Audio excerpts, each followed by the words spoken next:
నేటి తరానికి అల్లూరి సీతారామరాజు చరిత్ర ఆదర్శం కావాలని ఏపీ శాసనసభ స్పీకర్ చింతకాయల అయ్యన్న పాత్రుడు అన్నారు.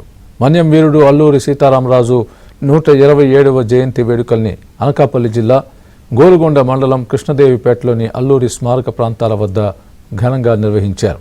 ఈ వేడుకలకు హాజరైన అయ్యన్న పాత్రుడు అల్లూరి స్ఫూర్తిని ఆదర్శంగా తీసుకుని ముందుకు వెళ్లాలని యువతకు సూచించారు.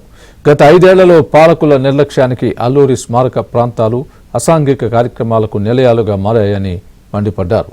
అల్లూరి సీతారామరాజు నడియాడిన ప్రాంతాలను పర్యాటక ప్రాంతాలుగా అభివృద్ధి చేయాలని, దానికి కావాల్సిన ప్రణాళికల్ని సిద్ధం చేయాలని అధికారులను స్పీకర్ అయ్యన్న పాత్రుడు ఆదేశించారు.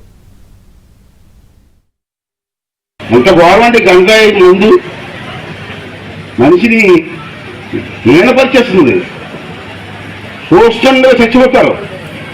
అంత ఘోరమైన పరిస్థితులు రాష్ట్రంలో ఉన్నాయి. దాని పోలీస్ డిపార్ట్మెంట్ కాదు, పోలీసుతో పాటు మనం కూడా సహకరించాలా.